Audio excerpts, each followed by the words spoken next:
Hey man, what are you doing? I'm packing. Are you gonna do that right now? We have to start the show. I'm Nick. This is Jonathan. This is the Sunday Funny Show. There you go.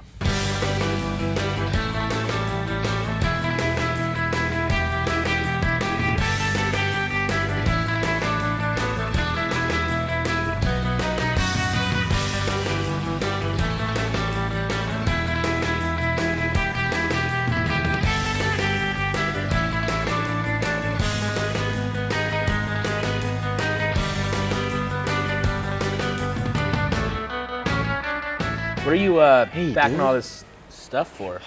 So, fine. Crazy cousin Karen, right?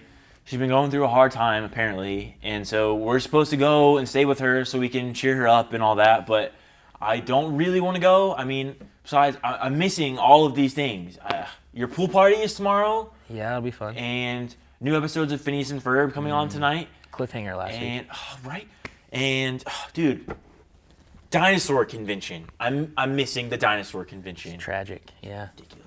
Ridiculous. How long are you gonna be gone? Tonight. Oh, do you really need all this stuff to go for just one night? Okay. Dinosaurs, because no dinosaur convention. Spacesuit, I'm gonna sleep in it, probably wear it tomorrow night. Chicken, I love chicken. What else? Onesie, always taking the onesie.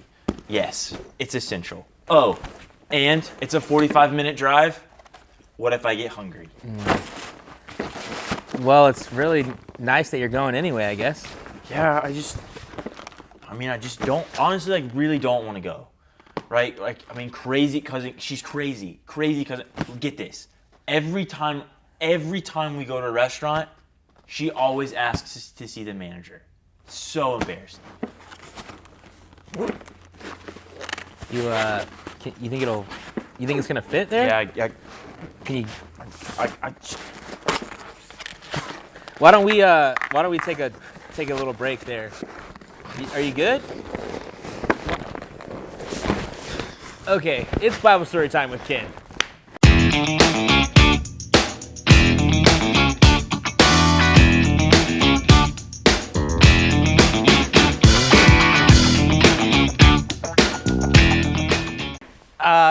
Hey guys, what are you packing for?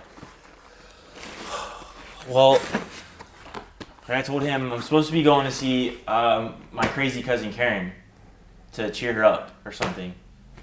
How long are you gonna be gone? Like tonight? Do you really think you need all that stuff for just one night? Yes. Do you think I have enough? I don't know. Do you think he has enough? I don't think I have enough. He's a little stressed at the moment, Ken. Why don't you just tell us the Bible story? Okay, let's do the Bible story. So today's story, we're going to talk about, how you and why you should tell people about Jesus. Now, if you're a Jesus follower, you should be telling people about Jesus because, you've been commanded to. That's right. There is a really cool story. It's actually a really cool point in history when we were actually commanded to tell people about Jesus. So you see, Jesus, after he rose from the dead, he hung out and he hung around for about 40 days with his disciples, and he was still healing and he was still doing miracles.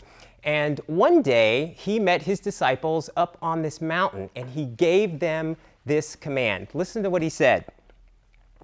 Go and make disciples of all nations, baptizing them in the name of the Father and of the Son and of the Holy Spirit, and teaching them to obey everything I have commanded you. And surely I am with you to the very end of the age. And then in Acts chapter 1, verse 8, he said, you will receive power when the Holy Spirit comes on you, and you will be my witnesses in Jerusalem and in all Judea and Samaria and to the ends of the earth. Isn't that amazing? The ends of the earth. So, the story is about a guy who took that command very, very seriously. His name was Peter. Now, Peter was one of Jesus' followers, and Peter was traveling around from town to town, village to village, telling people about Jesus. Now, at this particular point in the story, Peter was staying in a town called Joppa. And Peter had a custom. Every day, regularly, he would go up on the roof to pray. Now, about 40 miles north of where Peter was a guy named Cornelius. Cornelius was a commander in the Roman army, and Cornelius also had a custom of praying regularly. Now, Cornelius wasn't a Jewish person, but he did worship God, and he was always doing good things for the poor and taking care of the people around him. So one afternoon, Cornelius is praying, and he saw a vision. An angel actually appeared to Cornelius, and listen to what the angel said. Your prayers and gifts to the poor have come up as a memorial offering before God. Now send men to Joppa to bring back a man named Peter. So Cornelius calls two of his servants and one of his soldiers, and he tells them what happened with the angel, and he sends them to Joppa to go find Peter and to bring him back. Now, while they are on their way to find Peter, Peter is up on the roof praying, and he also sees a vision. But it's not an angel. In Peter's vision, he actually sees this big sheet that's lowered from heaven. And inside the sheet were all kinds of animals. I mean, there were pigs and camels and rabbits and birds and reptiles, all of these animals. And this voice tells Peter, Peter, get up, kill, and eat. Now, there's something you got to understand here. You see, the Jewish people, well, they were forbidden to eat the meats of certain animals. Those animals were considered to be unclean. Well, all the animals in this sheet were those kinds of animals. They were unclean. The Jews were not supposed to eat them. So Peter says this, surely not, Lord. I have never eaten anything impure or unclean. And the voice said to him, do not call anything impure that God has made clean. And this happened 3 times, and immediately the sheet was taken back to heaven. So this was pretty amazing to Peter, and while he is thinking about all of this, those 3 guys from Cornelius showed up downstairs, and they are looking for Peter. So while Peter is thinking about this, the Spirit talks to him again, and the Spirit tells him, Peter, 3 men are looking for you, so get up, go downstairs, and do not hesitate to go with them, for I have sent them. So Peter goes downstairs and he sees these 3 guys. He says, look, I'm Peter. I'm the guy you're looking for. And so they tell him about Cornelius and about how Cornelius is this Roman commander and wants Peter to come and tell him whatever Peter has to tell him.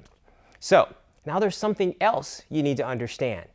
Just like there were certain animals that were unclean that the Jews were not supposed to eat, the Jews were also not supposed to go into the home of a non-Jewish person. It was forbidden.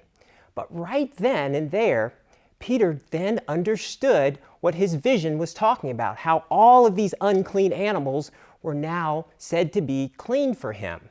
See, Peter understood that the rules had changed, that the story of Jesus was not just for the Jewish people. The story of Jesus was for everyone. And so Peter agreed to go with them to Cornelius. So the next day, they set out to Cornelius' house. And when they get there, just imagine what Peter may have been thinking. I mean, maybe he even paused at the door. He had never been into the house of a non-Jewish person. So Cornelius has gathered together all of his friends and his relatives, and they are waiting for Peter. So Peter walks in, and this is what Peter says. You are well aware that it is against our law for a Jew to associate with a non-Jewish person, but God has shown me that I should not call any man impure or unclean. So, may I ask why you've sent for me? So Cornelius tells him about the vision from the angel and about how the angel told him to get Peter and have Peter come and tell him whatever Peter needed to tell them. So Peter told them about Jesus, how Jesus had come from God and how Jesus loved everyone. and how he lived and he healed people and he just loved the people around him. And then how he was crucified but raised from the dead, and how Jesus commanded every one of his followers to go out and tell other people about Jesus, and how Peter spent time with Jesus after he was raised from the dead. He even ate with him.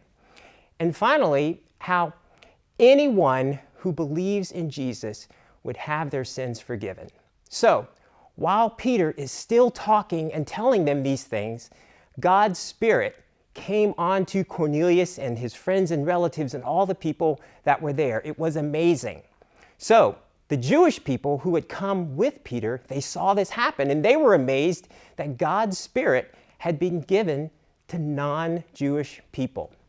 And so this is what Peter said. Can anyone keep these people from being baptized with water? They have received the Holy Spirit just as we have. And so Peter baptized them right then and there. It was absolutely amazing. And he hung out with them for a few days. His perspective of who Jesus came for was absolutely changed. So, for us, what does that mean? Well, that means that we can go and tell people about Jesus. We can tell anyone about Jesus, even if they're different from us. We can talk to our friends at school, or maybe that person at the grocery store that you see, or maybe even your crazy cousin Karen. All right, that's our story. Back to you guys. Wow, thanks, Ken. That was a really great story, Ken. I mean, see, you can go visit crazy cousin Karen and cheer her up, and maybe while you're there, tell her about Jesus. Yeah, and I mean, hey, if she asks to see a manager, I'll just tell the manager about Jesus too. Yeah, and maybe I could even go across the street and visit my neighbor, Peg Leg Pete, and I could tell Peg Leg Pete about Jesus and probably cheer him up too. Great idea. Yeah. Hey, maybe we should reveal the question. Ooh. Do you have it? I got it. Where'd you put it there, Nick? I think I packed it. In there? Okay, well, think you can find it? Yeah. All right. Let's see. Is it in there? Yeah, save the pizza. Dinosaur. Here we go. Oh, here it is. We found it. Good job. What does it say? Who can you tell about Jesus? And that's a great question. I mean, maybe you can tell some friends or some neighbors or somebody you ride the bus with. I mean, you can really tell anybody about Jesus. Maybe you guys could talk about it at home. Talk about it with your parents or whoever is in your small group or whatever. Who can you tell about Jesus?